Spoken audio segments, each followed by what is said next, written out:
Nessa parte B da aula, continuando então a ver as definições e estrutura, aplicações e organização de lipídios, nós vamos continuar então para ver agora especificamente a interação de metais com lipídios, né? Apresentar a série espectroquímica também de metais, nós vimos a série espectroquímica de ligantes.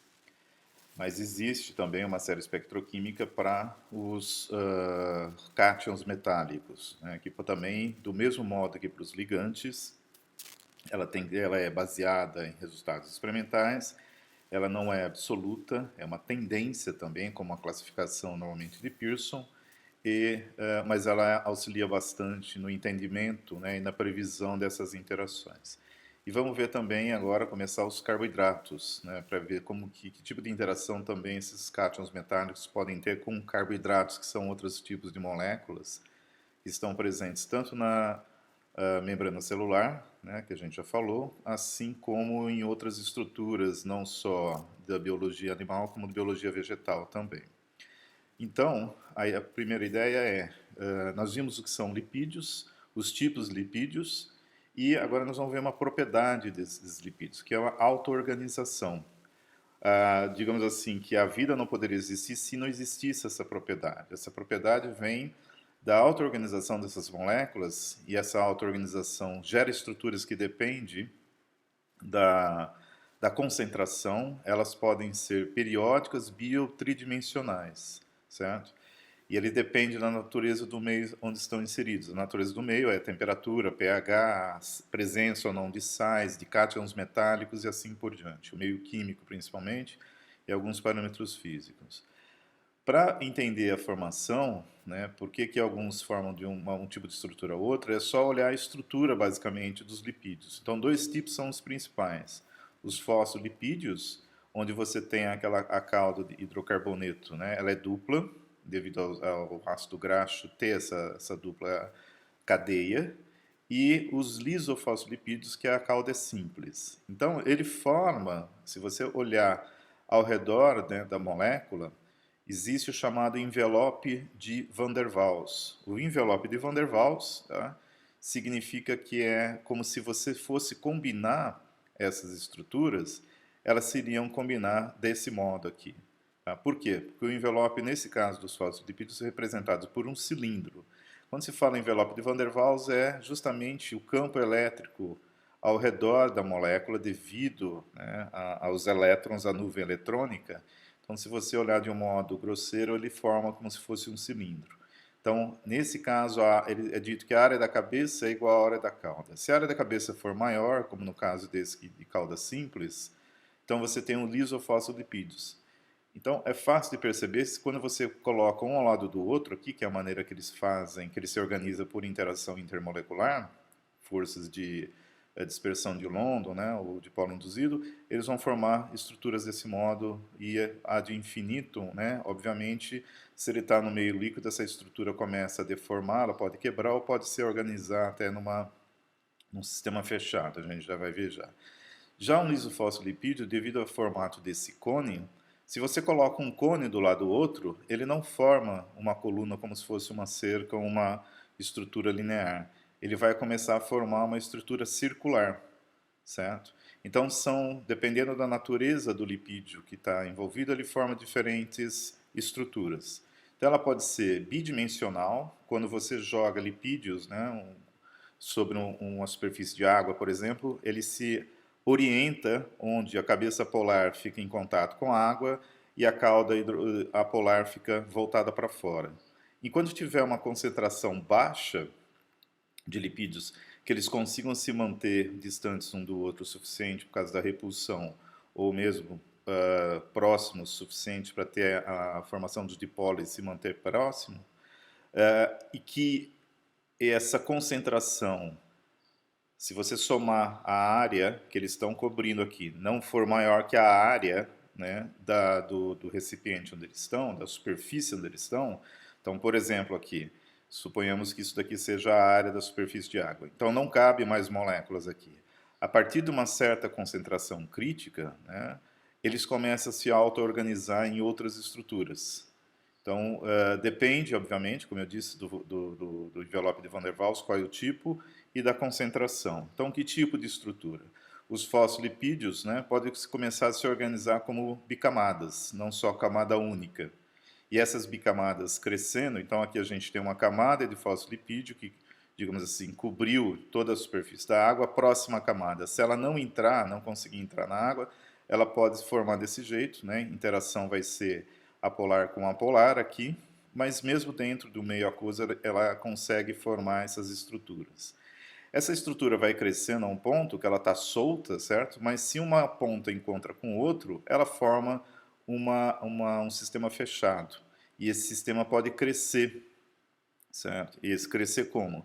Virar, por exemplo, uma que a gente chama de um lipossomo ou uma micela. Então perceba que é fácil você construir, de certo modo, né, um sistema fechado, com uma barreira lipídica que é permeável a algumas coisas e outras não, e aqui você tem o potencial de ter um meio químico diferente do lado de fora. Então é por isso que se diz que sem essas propriedades de auto-organização de lipídios, né, não seria possível montar uma célula, ter a parede celular e desenvolver a vida do jeito que a gente conhece, baseado em células.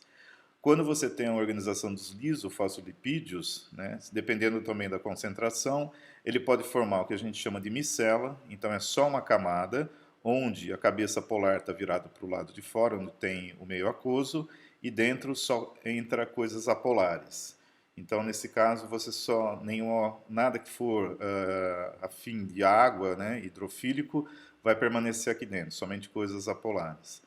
E também pode ter, ao contrário, o lipossomo, que é uma micela, digamos assim, com uma dupla camada. E ela representa, ou ela reproduz essa bicamada lipídica. E aí você vai ter, então, tanto do lado de fora quanto do lado de dentro, certo? Você vai ter uma cavidade que é hidrofílica.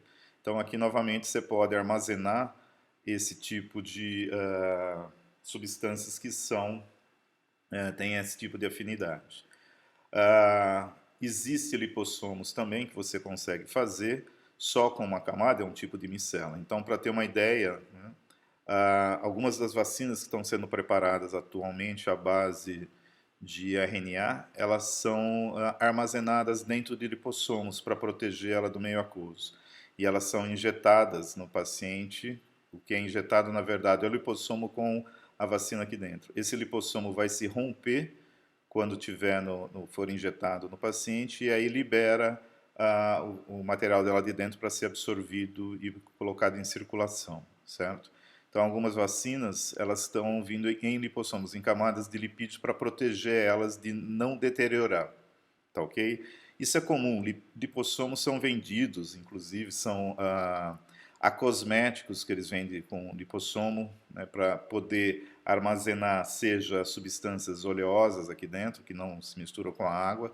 É uma maneira de você também distribuir em solução substâncias, compostos hidrofóbicos, que você coloca aqui dentro, forma essa micela numa solução, num líquido que seja hidrofóbico, e aí aqui dentro vai ficar esse líquido, e do lado de fora você pode dispersar essa micela, que é nanométrica ou micrométrica, depende do tamanho que você constrói, e você consegue ter uma suspensão e transportar o seu material para dentro do corpo, né, via o meio aquoso. Lá dentro, a hora que isso daqui interage ou é rompido, dependendo do pH, do meio onde estiver, ele libera a substância. Então, lipossomos, micelas são bastante utilizadas para liberação controlada de drogas, liberação controlada de ativos farmacêuticos.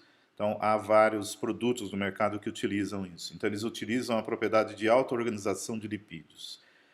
Bom, a gente viu até agora que lipídios têm um potencial grande de interação com metais. E agora nós acabamos de ver que eles podem se auto-organizar. Então, como que você junta essas duas coisas para produzir algo novo, uma inovação tecnológica? Aqui é um exemplo que não é da área, certo? Mas pode ser usado na área. A produção de nanotubos de óxidos metálicos. Óxidos metálicos são bastante estáveis, aguentam temperaturas altas, dificilmente são oxidados e têm propriedades que podem ser utilizadas tanto no meio biológico quanto para a área ambiental e assim por diante. Então, se é um exemplo de um trabalho científico que foi feito utilizando justamente a glicilglicina, que é conhecida até como antibiótico, ligada no lipídio, então ela é representada aqui nesses esquemas por esse desenho aqui, onde essa parte verde é a cabeça polar, onde você tem um carboxílico aqui, essa é a parte de hidrocarboneto que veio do ácido graxo, né, que é representada a cauda. Então, quando ele começa a se auto-organizar, ele vai montar essas estruturas. No caso, nós vimos micelas e lipossomos, mas há outros lipídios que se auto-organizam no formato de tubos. Aqui nesse desenho, o que está sendo mostrado aqui nessa ampliação é que você vê uma camada aqui de lipídios e entre as duas camadas de lipídios, aqui essa camada verde é de lipídio, essa também é de lipídio, certo? É bicamada, são duas bicamadas. Entre elas, em cima delas e embaixo também, na parte interior, você vê essas esferas laranjas. Essas esferas representam metais, né? Íons metálicos, cátions. No caso, cobre, manganês, ferro 3, níquel e zinco.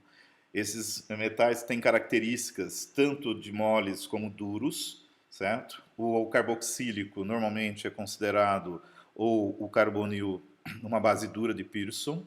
E esses ácidos aqui, como a gente já havia falado anteriormente, há uma tendência de você reagir duro com duro, mole com mole. Mas nem por isso quer dizer que o mole não reaja com duro e assim por diante. Então também há um conceito que não foi introduzido antes, mas a gente já começa a comentar aqui, deles chamados ácidos e bases intermediários, que são aqueles que conseguem, dependendo do ambiente químico onde eles estão, reagir tanto com o duro ou com o mole, certo? Então, um exemplo aqui são esses íons. Alguns deles aqui, principalmente o cobre, o níquel e o zinco, são considerados intermediários. O ferro 2, principalmente, o ferro 3 já é mais duro. Mas, de qualquer modo, eles reagem com bases duras, certo? E aí eles se auto-organizam desse modo. Então, no final, dentro da solução ou da suspensão, você tem estruturas de lipídios que se organizaram no formato de tubos e que, interagindo na cabeça polar, você, por interação aqui, tipicamente, né, a interação de bases duras com ácidos duros ou mesmo intermediários, é tipicamente formando quase que uma interação eletrostática, muito mais do que uma ligação covalente, ok? Há possibilidade de ligação covalente, formando a ligação coordenada, mas é típico uma contribuição maior da atração eletrostática, quase uma ligação iônica. Então, essa ligação é forte o suficiente para manter essa estrutura intacta. Então, você tem um tubo de lipídios, um dentro do outro, recoberto de cátions metálicos. E você quer construir nanotubos. Para quê? Para liberação controlada de fármacos e fotocatálise, por exemplo, na eliminação de resíduos industriais, onde você coloca nos tanques de depósito de tintas, corantes ou mesmo fármacos. Você joga esse material lá dentro, deixa a luz solar irradiar, ele absorve o UV e ele faz a fotodegradação daqueles corantes, transformando em substâncias inócuas para o meio ambiente, e com isso você limpa um resíduo industrial. Esse é um exemplo, existem vários outros. Como que você faz agora, a partir desses lipídios, desses cátions metálicos, para formar esses nanotubos de óxidos? Você tem que introduzir o oxigênio. A melhor maneira de você fazer isso e eliminar os lipídios é queimar na presença de oxigênio. Então, coloca-se no forno a alta temperatura, acima de 600 graus. A queima tem que ser lenta, então vai subindo, chegando a 600 graus devagar. Os lipídios vão sendo convertidos em CO2 e água, e essa camada aqui, ela acaba permanecendo com a estrutura ao se converter no óxido, certo? Então, vira óxido de cobre, por exemplo, e óxido de manganês, né? Esses daqui são nanotubos. Aqui a gente está numa escala de 100 nanômetros, então o diâmetro aqui está próximo de 100 nanômetros, assim como esse daqui também de óxido de manganês. Então, aqui nesse trabalho foi utilizado a interação do lipídio, né, e a propriedade de auto-organização dele para produzir esses nanotubos. Então, é assim que você usa, né, esse conhecimento básico e esse comportamento dos lipídios para produzir nanomateriais que podem ser utilizados em diversas áreas. A ideia sempre é você explorar essas bases, né, que são garantidas para você obter esses novos materiais. Outra aplicação também da interação de lipídios com metais, com cátions metálicos, é na separação de forma cis e trans de lipídios. A gente viu lá atrás que tem lipídios cis e trans. Se você tiver uma mistura de lipídios, como que você purifica, como você separa? Uma das técnicas que é empregada é a cromatografia em camada delgada. Nós já vimos isso na parte do curso que tratou sobre capilaridade, quando eu mostrei um vídeo onde havia aquela plaquinha, né? Ou pode ser feito também em papel, mas em plaquinha, uma placa que você recobre com uma areia branca bem fininha, é sílica, a gente fala, ela gruda lá e depois você coloca o material aqui numa parte, coloca um solvente que por capilaridade e afinidade com as moléculas que estão aqui, ele vai subir, né, por capilaridade, e se ele tiver bastante interação com as moléculas, ele vai arrastando as moléculas juntos. Quanto maior a interação, mais longe vai, certo? A gente viu isso na separação dos componentes de uma tinta de caneta. E aí aqui é um exemplo, vocês vão ver isso no curso também, vão trabalhar bastante com isso daí, fazer essas plaquinhas. No final você separa. Então cada manchinha dessa é um composto que você pode vir aqui, remover a areia, ou que seja, lavar com o solvente adequado e você separou isso. Então, a prata tem bastante afinidade também por lipídios e ela tem afinidade tanto pelas insaturações, né, a gente está falando de cis e trans, o trans normalmente tem as insaturações e você pode fazer a separação deles por essa afinidade. Então aqui o que a gente vai fazer é pegar essa plaquinha e colocar prata nela, nitrato de prata, né? Prata mais. Na hora de você preparar ela, você vai colocar uma solução de nitrato de prata, deixar evaporar, então a plaquinha tem, além do material inerte lá, que seja sílica ou papel, você tem o nitrato de prata. Na hora que você fizer coloca os lipídios, certo? É a sua amostra, e a hora que o solvente for passar por ali, a prata vai segurar aquela que ela tiver mais interação e vai deixar outros ir mais longe. E o interessante é que aqui a gente está vendo um exemplo desse caso aqui. No caso A é o trans, certo? E no caso B aqui é o cis.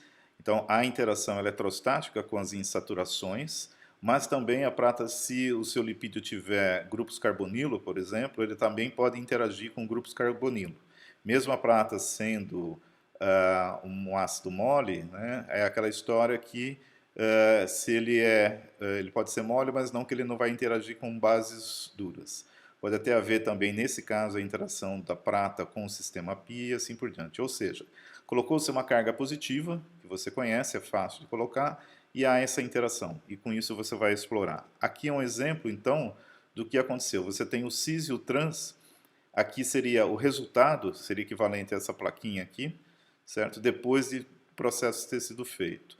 Então, esses números embaixo estão indicando em que posição da cadeia, certo? Seja essa daqui ou que seja lá, está em saturação. Nesse caso, é um exemplo de lipídio onde essa insaturação varia no comprimento da cadeia. Então, dependendo onde está, ela vai ter mais ou menos interação, certo? Então, são octadecanoatos, esses lipídios aqui. E aí você usou, ele está falando aqui que usou em sílica gel, que é a sílica que eu falei, né, impregnada com 15% de nitrato de prata. E o solvente foi o dibutil éter hexano, com hexano, dibutil éter com hexano nessa proporção em volume. Então, como que você faz depois para visualizar, depois de correr? Você aquece, né, queima os lipídios, nesse caso aqui você não consegue recuperar, você tem que queimar, e nos lugares onde havia a concentração dos lipídios, fica a marca de carbonização, certo?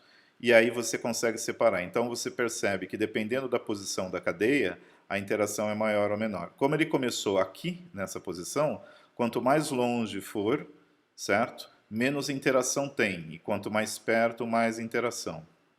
Então, essas manchas mais para baixo aqui significa que houve muita interação na posição 6, 7, 5, por exemplo, e até 8. Já a posição 13, ela deve estar numa situação na cadeia que é difícil de ter interação com a prata, e com isso, então, há interação, mas é menor. Mas outro resultado evidente aqui é que o trans, justamente por ele estar mais exposto, né, se ele dobra a cadeia, como nós vimos na parte A da aula, ele está mais exposto. E com isso, então, a interação é menor, porque fica mais difícil dele ter aqui é mais linear, aqui é mais exposto, mas ele está com uma conformação geométrica que é mais difícil um pouco de ter interação. Por isso que ele vai mais longe do que o cis. Então é uma das maneiras de você caracterizar, né, que tipos de lipídios você tem nesses cis e trans octadecanoatos. Você tem a saturação ou a insaturação vai da posição 3 da cadeia até a posição 16. Tem saturação em todas. E no trans tem saturações na posição 2 também, que o cis não tem. E com isso é uma maneira de você saber a estrutura do seu polímero, explorando, do seu lipídio, desculpa, explorando justamente a interação com cátions metálicos. Há também, nós vamos ver mais para frente, esse tipo de separação e purificação para proteínas. Explora essa interação dessas biomoléculas com os metais para fazer ou a caracterização, separação ou purificação. Ok? É importante perceber que esses tipos de moléculas que a gente está falando, das biomoléculas, eles estão presentes na bicamada lipídica, ou seja, na membrana celular.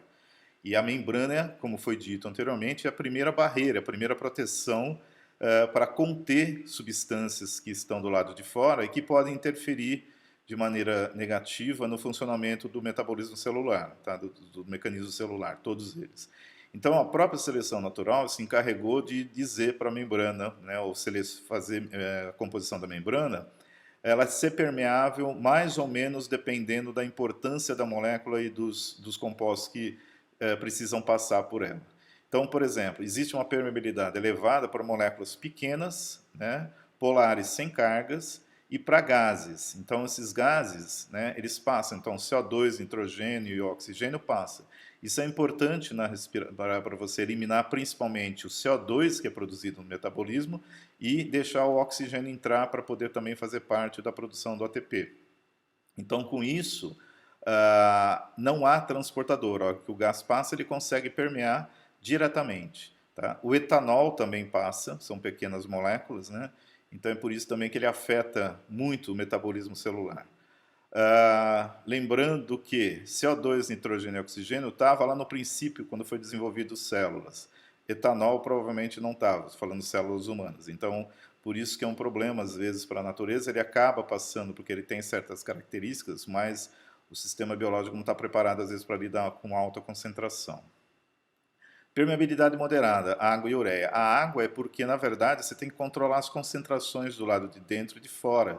Então, se você deixa entrar muita água, você dilui, certo? Mas se você deixar entrar pouca também, aumenta muito a concentração. Então, é por isso que a água é controlada. E quem controla isso são canais. Ela não passa direto. A ureia também por ser tóxica, certo?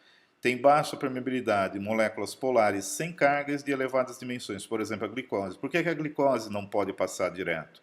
Porque justamente, se você aumentar muito a concentração de glicose do lado de dentro, mesmo que elas sejam sem carga, que não vai alterar a diferença de potencial eletroquímico entre do lado de dentro e do lado de fora, que pode matar a célula, mas ela é usada como um insumo básico para a produção de energia. Então você tem que controlar quanto entra, porque se ela entrar, ela vai ser convertida, certo? E, obviamente, os íons, os cátions metálicos, os ânions também, sejam eles metálicos ou não, e moléculas que têm funções para produzir, né, de construção ou de produção ou de geração de energia, etc., também tem que ter muito controle. Aminoácidos, ATPs, proteínas, polissacarídeos e assim por diante. Esses íons aqui têm que ser controlados por quê? Porque a membrana, seja essa daqui ou da mitocôndria, onde há a produção de ATP, né, a respiração celular, a cadeia de transporte de elétrons, para ela funcionar, ela depende da diferença de concentração de cargas. Não, na natureza não interessa se você é um potássio ou se é um sódio, o que interessa é que você é uma carga positiva. Então, se eu tiver uma diferença de cargas aqui e do lado de dentro, eu crio uma diferença de potencial. É essa diferença de potencial na mitocôndria que faz com que elétrons possam ser conduzidos pelas estruturas dentro da membrana celular ou na membrana celular da mitocôndria e que é responsável pela produção do ATP. A gente vai ver isso mais à frente do curso, vocês vão ver isso em bioquímica também, fisiologia, enfim, vai ser exaustivo esse assunto, mas é interessante. Por quê? justifica você controlar a entrada ou a concentração desses íons do lado de dentro e do lado de fora. Se você aumentar muito, você interfere no funcionamento do metabolismo. Para isso, então, há pelo menos 4, né? A gente considera 4 sistemas de transportes para fazer esse controle. Então, aquela difusão simples que passa direto, essa daqui, a chamada difusão mediada por canal, a difusão mediada por um transportador que não gasta energia, é um transporte chamado passivo, ele acontece, por exemplo, como nessa animação, ele vai passando, certo? E aquela que você precisa de gastar energia, porque como você é representado aqui, né, do controle de sódio e potássio, por exemplo, você pode ter um canal que passa direto e outro que é ativado por ATP. Né? A molécula zinc chegou aqui, deixa um fosfato aqui, é na verdade um ATP. E você, pelo mesmo canal, você pode controlar tanto a entrada de sódio e potássio, quanto água e assim por diante. Esses canais, essas estruturas, são feitos de proteínas, certo? E é justamente explorada a interação entre metais, seja ele sódio, potássio ou metais de transição, né, com os aminoácidos da proteína para fazer a seletividade do que pode entrar ou não.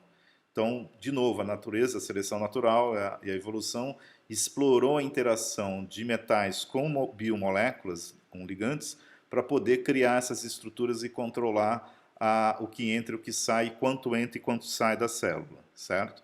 Como esses metais, os não funcionais, atravessam essa membrana? Porque a gente está falando de metais essenciais aqui, ou íons essenciais. Como foi dito, se você tiver lá atrás, né, a natureza não interessa se é sódio ou potássio, interessa que ela tenha, ela seleciona pelo raio, né, pelo diâmetro desse orifício que vai passar aqui, e pela carga. Se você tiver alguma coisa que o raio e a carga seja semelhante, por exemplo, a magnésio, a cálcio, assim por diante, você deixa passar também. Por quê? Porque é programado, né, ou é construído aqui para que as estruturas que vão interagir com o cátion metálico, ela vai só ser sensível à carga e ao raio. Se você tiver algum cátion que tenha coisa parecida, ele passa por ali também. Então é desse modo. Ou ele se associa a biomoléculas, né, do tipo enzimas, né, que também precisam de metais e que são permeáveis à membrana. Então isso vai ser mais detalhado mais para frente, mas isso é só um exemplo.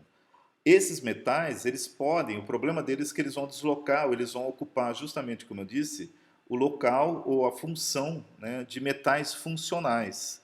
E se essa interação for forte, né, com essas biomoléculas, elas não vão ser rompidas, e isso vai comprometer o funcionamento da enzima ou do processo onde esse metal vai estar envolvido. Então, por exemplo, se você tiver o cálcio do coço, se você tiver estrôncio, ele pode ser substituído por estrôncio. O estrôncio não faz o mesmo papel, mas ele vai lá, substitui, e aí você perde as propriedades mecânicas e fisiológicas do osso também. Então esse é um problema. Então, do mesmo jeito que a gente viu que existe uma série espectroquímica para ligantes, né? Lembra dela? Então, aqui ela está invertida, a gente tinha visto da esquerda para a direita, mas o sinal de maior significa que o cianeto tem um campo mais forte, maior, né, mais forte que o nitro, que é mais forte que a etilenodiamina, do que a amônia, assim por diante. Tá? Então, quanto mais forte o campo, maior o ΔE, que vai ser o desdobramento do campo cristalino, e quanto mais fraco o campo, né, menor vai ser o ΔE. Isso também se aplica a metais. Então, aqui a gente tem uma ordem também para cátions metálicos que segue a mesma história. Então, a platina 4+, por exemplo, ela é um metal que produz, né, e quando ela se liga ao mesmo tipo, se você pegar o mesmo tipo de ligante, né, vamos falar amônia, e aí você vai usar amônia para formar um composto com platina ou molibdênio, por exemplo, qual dos dois vai ter, é o mesmo ligante, qual dos dois vai ter maior desdobramento de campo? É a platina 4, certo? Então a mesma história aqui, se eu pegar o mesmo metal, o cátion metálico, e mudar os ligantes, o desdobramento muda. Se eu pegar o mesmo ligante e mudar os cátions metálicos, o desdobramento também muda. E a ordem de mudança está aqui. Quanto mais para a esquerda que você tiver, certo? Maior vai ser esse desdobramento. O que implica isso? E quanto maior o desdobramento, a gente já falou, mais estável a ligação, mais difícil de quebrar, porque o desdobramento abaixou, no final das contas, a energia total do composto formado, e com isso você não consegue tirar aquele metal de lá, certo? Aqui tem uma relação que é importante, que é essa que eu acabei de falar sobre os duros, moles e intermediários também, que é aqueles uns que podem reagir tanto um quanto o outro, dependendo do ligante que tem.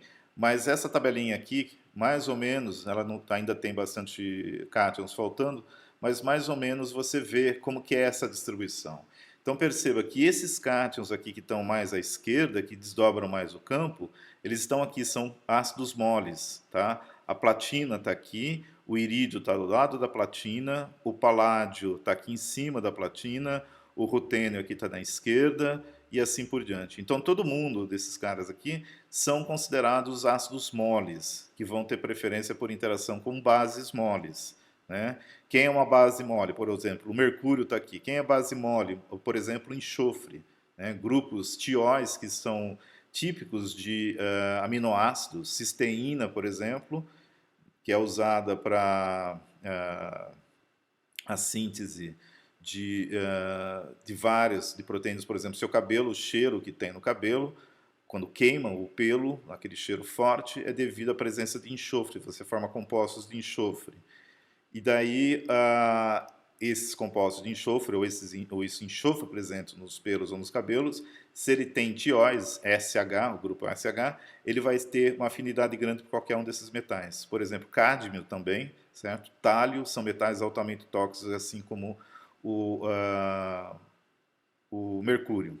Ao mesmo tempo, medicamentos que você faz que são a base, por exemplo, de ouro para tratamento de artrite, ou mesmo platina, paládio, prata, você, por essa característica, você pode usar ligantes moles também, bases moles para você fazer essa ligação.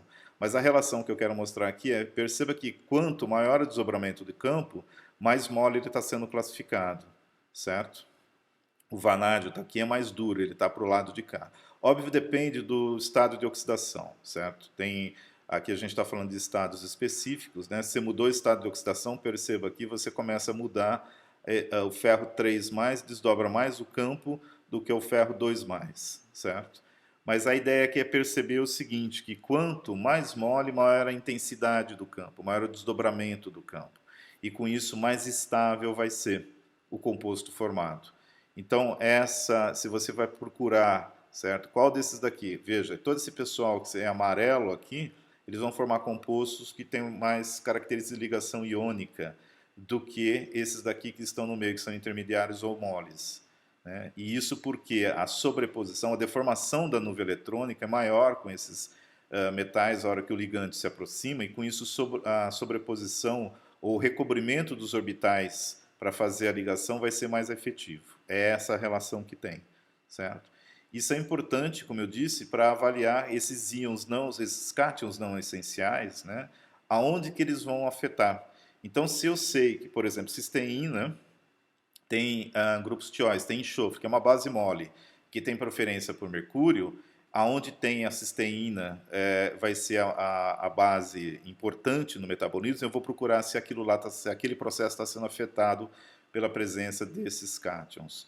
Então, por exemplo, se você é intoxicado por mercúrio, por cádmio, faleceu por causa disso, foi a óbito por conta disso, a perícia pode pegar uma amostra de cabelo, né, ou mesmo de unha, e verificar a concentração desses cátions lá. Existe uma concentração normal, e se ela estiver muito alta, você detecta, porque é ali, justamente pela afinidade com o enxofre dessas partes do corpo, é que ele vai ter uma concentração maior, ele vai se acumular ali, certo? E isso pode ser também usado para monitorar o meio ambiente, essa afinidade. Então, aqui um exemplo de contaminação do meio ambiente por mercúrio, seja por atividades naturais. Mercúrio 2+, né, ele é produzido em erupções vulcânicas, em atividades geológicas, mas principalmente no hemisfério norte ou qualquer país, aqui também no Brasil, onde você usa queimar carvão, principalmente carvão mineral, não vegetal, um mineral, o vegetal também, mas mineral, você tem uma produção no vapor, né, na fumaça que sai das termoelétricas que usam carvão, você também libera mercúrio. O mercúrio em si, o mercúrio 2+, ou mercúrio zero, não é o grande problema, né? Ou Minas também aqui no caso. O grande problema é o metilmercúrio, que é um composto que tem uma facilidade grande de entrar dentro da célula. Então, relembrando, né, o mercúrio é um ácido mole de Pearson e ele prefere bases moles justamente como grupos contendo enxofre. Então, o mecanismo, o ciclo, né, que isso acontece, produz na atmosfera ou nos rios, que é jogado no oceano. Na atmosfera, esse mercúrio, a hora que chove, ele também acaba indo para os rios e vai para o oceano. No oceano, as bactérias convertem o mercúrio 2+, em metilmercúrio. Os zooplâncton e os fitoplânctons absorvem essas bactérias e aí eles são consumidos. Aqui é o krill, que é um pequeno crustáceo, né? Consumido por peixes do tipo salmão, um peixezinho que parece uma sardinha, ou ostras. E aí esses daqui vão ser consumidos por peixes carnívoros, que vai subindo cada vez mais. E como esse peixe aqui não come só um desses, ele come vários, todo o mercúrio que esse peixe aqui assimilou dessa alimentação desses crustáceos vai ficar no corpo desse peixe, ele não sai. Então, quanto mais ele come, maior a concentração, certo? Então, você vai tendo o que chama-se de biomagnificação, que chega até aqui, por exemplo, a tubarões e assim por diante. Então, isso vai subindo na cadeia alimentar e vai entrando nos corpos. Se você pega, né, isso daqui tanto faz ser em oceano ou rios, tá legal? Não é só no oceano, tanto faz em qualquer corpo de água, até mesmo se você vive perto do ambiente, no lugar que tem mina, e que mina produz esse mercúrio, se tem uma represa que você vai lá pescar uma tilápia, alguma coisa, tem grande possibilidade disso. A mineração artesanal, digamos assim, não industrial também, por exemplo, no norte do país, na Amazônia, no Pará, os garimpeiros, para separar os grãozinhos de ouro pequenos que não dá para pegar na mão, na bateia, que é aquela, parecendo uma bacia que eles usam fazer uma liga de mercúrio, o amálgama, certo? Com ouro. Então, no final, para separar da areia, eles jogam mercúrio metálico, gruda no mercúrio, eles levam esse mercúrio, esse amálgama para o comprador, chega lá no comprador, ou o próprio garimpeiro faz isso. Ele pega o maçarico e queima o mercúrio, faz o mercúrio virar vapor. Ele respira aquilo, certo? E aquilo lá depois vai para o próprio rio, porque ele está normalmente fazendo a exploração em corpos de água, em riachos ou rios, não em minas propriamente dito.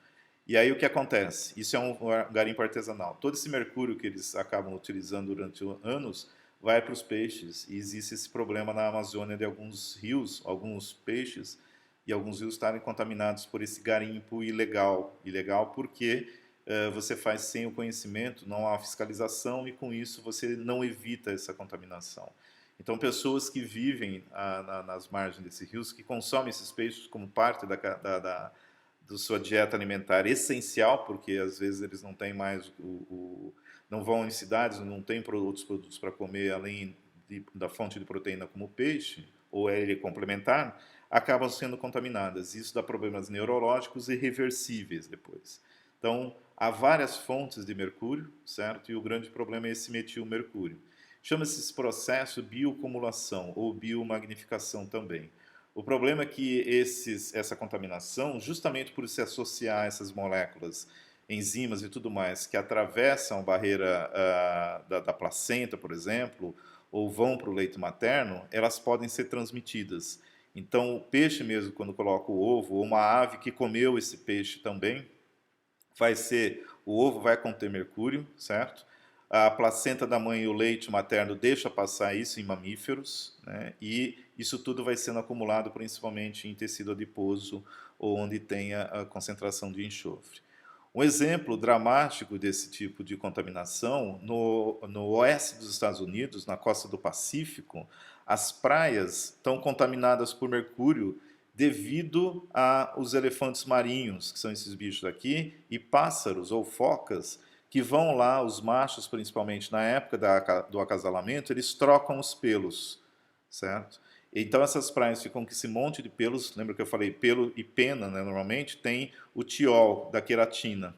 e os lipídios também, né, alguns óleos que essas aves e esses animais usam para manter impermeável as peles e as penas.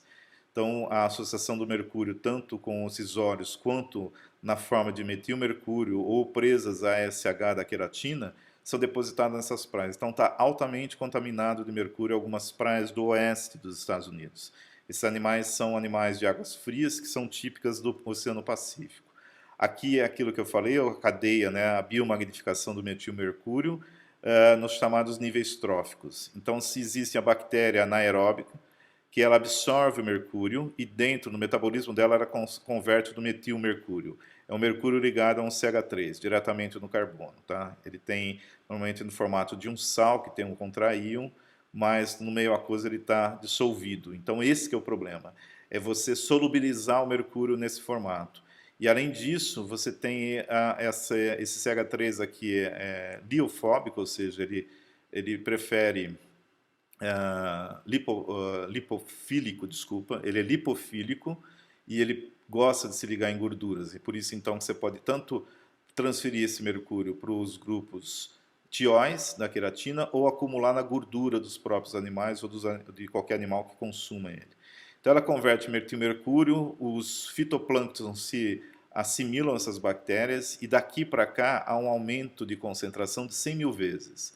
Os zooplâncton, que são crustáceos, se alimentam do fitoplâncton, que é tipo a graminha lá do oceano ou do rio, e daqui para cá aumenta 10 vezes. Perceba que em cada um desses daqui, o peixe herbívoro, que não é carnívoro, se alimenta do zooplâncton, aí o peixe predador se alimenta do peixe, desse outro peixe, várias vezes, né? E animais marinhos que comem peixe, então, recebem uma carga enorme, que houve essa acumulação aqui de mais de 1 milhão de vezes até chegar nos mamíferos. E aí esses bichos depois concentram-se na gordura, nos olhos e no pelo e depois liberam aqui. Se você comer qualquer um desses daqui, você vai estar assimilando isso também. Tá legal? Quando eles morrem, né, a decomposição no oceano acaba levando de volta isso e esse processo começa novamente. Por que que vem para cá? Porque na hora que ele está, ele já libera no formato bioassimilável, seja ligado num aminoácido, numa proteína, ou no próprio formato do metilmercúrio. E o ciclo continua. Então, o mercúrio fica dentro do meio ambiente, certo? E se você tira algum desses daqui, por exemplo, um atum, certo? E você vai comer, você pode estar se contaminando com isso. Por isso que é importante verificar a origem desses tipos de alimentos. Para quem tem interesse, não é obrigatório, mas eu sugiro ler essa bibliografia complementar aqui para entender o comportamento desse metilmercúrio no ambiente. Está em português, é de graça, certo? Digita esse número aqui, esse código aqui, se for o caso, ou digita esse título aqui, tá? Basicamente é um artigo da Química Nova. E esse daqui, para quem lê em inglês, é o artigo original que tem esse estudo das focas lá da costa oeste dos Estados Unidos. Tá? Além dos lipídios, né, como a gente já falou, existem outras moléculas, biomoléculas, outros grupos de químicos presentes na membrana biológica, na membrana celular. Só para ter uma ideia do que a gente está falando aqui, uma membrana celular, aqui é uma foto de microscopia eletrônica, é uma estrutura nanométrica, são moléculas, são só 2 camadas de moléculas. Então a gente está falando em torno aqui, essa escala de 100 nanômetros, nós estamos falando no máximo de 10 nanômetros, até menos que isso. É isso que mantém a tua célula intacta, certo? Então perceba que o nível, né, de interação intermolecular dessa membrana aqui é fortíssimo, apesar de ser somente por dipolo induzido, a maioria delas. Tá ok? Mas aqui nós vamos destacar dois outros tipos, né, que vai na sequência agora do que a gente está propondo. Um deles é carboidratos, e esses carboidratos estão sempre associados, você não vai achar eles isoladamente. Eles estão nas glicoproteínas, ou seja, proteínas que parte da cadeia dela está associada a uma cadeia de carboidratos, certo? Pode ser glicolipídios, né, lipídios com carboidratos, ou proteínas com carboidratos. Tá legal? Então, na sequência, a gente vai falar agora um pouco dos carboidratos. Para quem não lembra, carboidrato são aquelas moléculas biológicas, é a mais abundante do planeta porque a molécula mais abundante, biológica mais abundante, é a celulose, do que são feitas as plantas, né?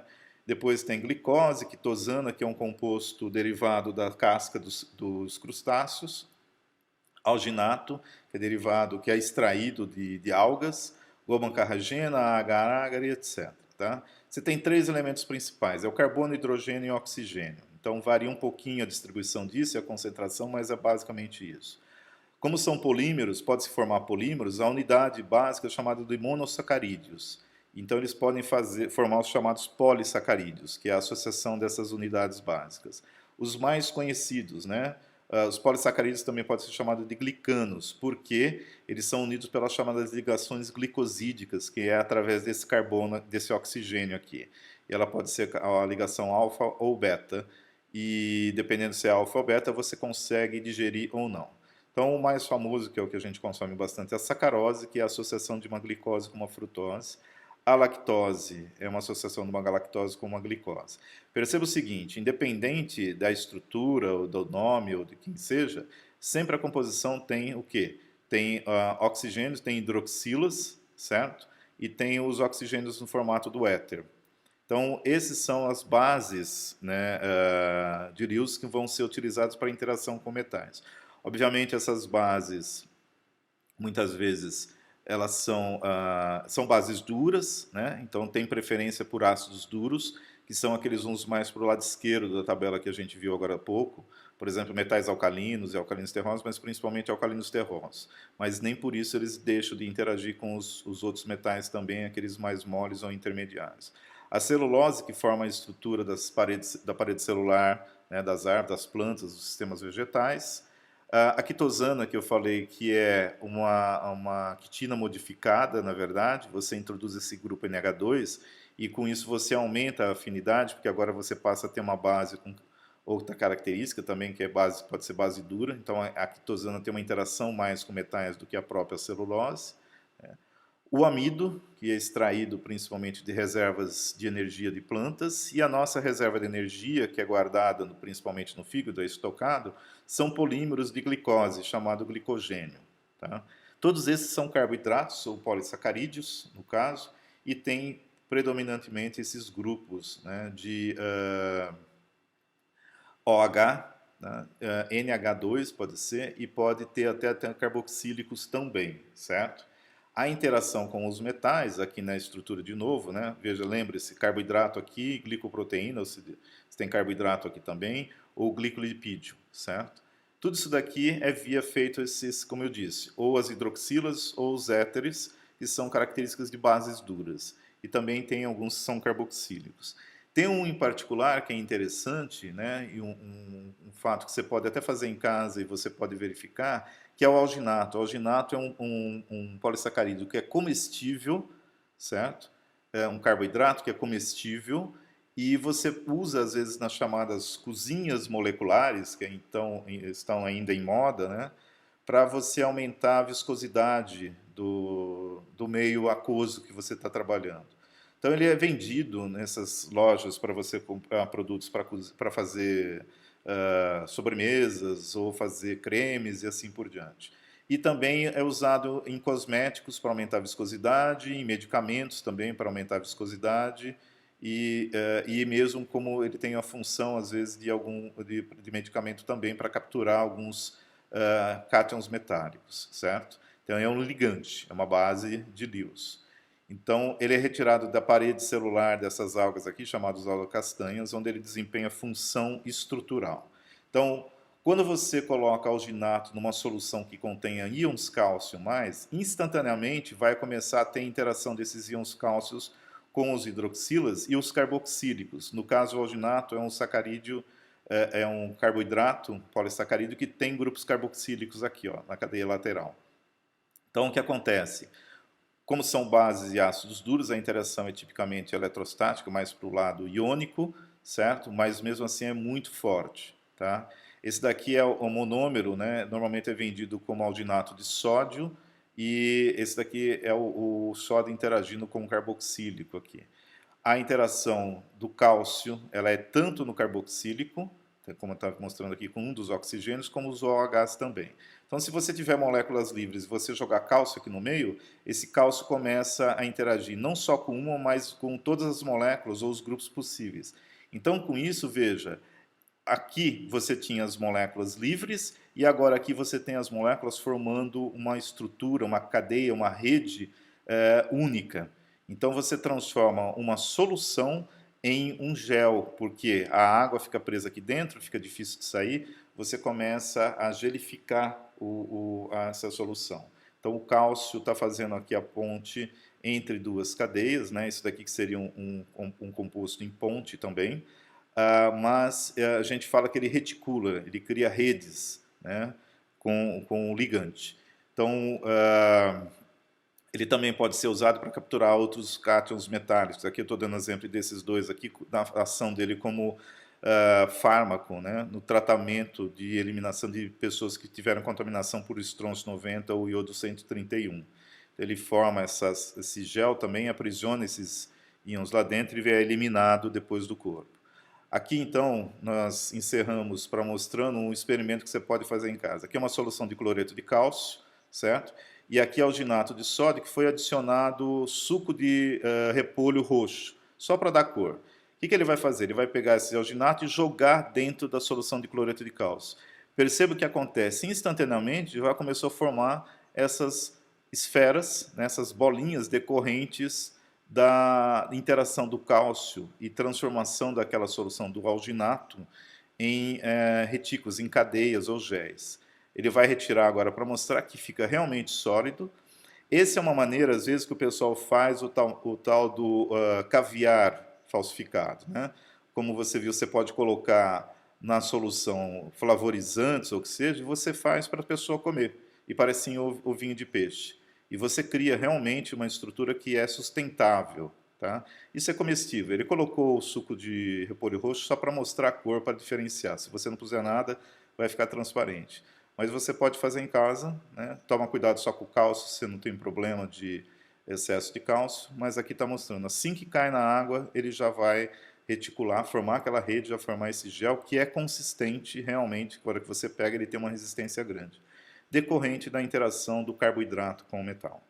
Ok? Quem quiser ver esse vídeo separadamente, está aqui o endereço. Há vários outros vídeos de experimentos com alginato e como você fazer cozinha molecular com alginato no próprio YouTube. Tá?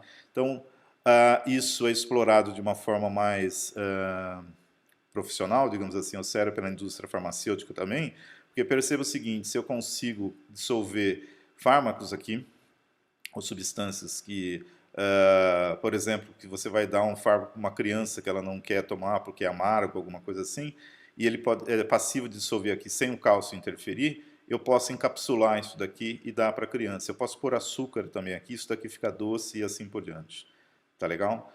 E a glicose não, ou a sacarose não vai interferir ali, porque a interação com o alginato, por ter um carboxílico, é muito mais forte do que a sacarose por ter somente os OHs. Tá ok?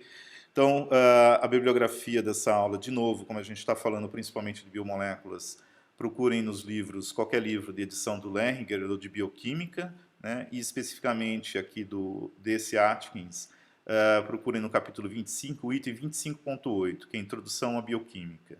Para quem tem o Atkins de inorgânica, procure no capítulo 26, os itens 26.1 e ponto 2 de Química Inorgânica Biológica. E na próxima aula a gente continua com as outras biomoléculas ligantes que são usados como ligantes ou que podem ter interação com os metais.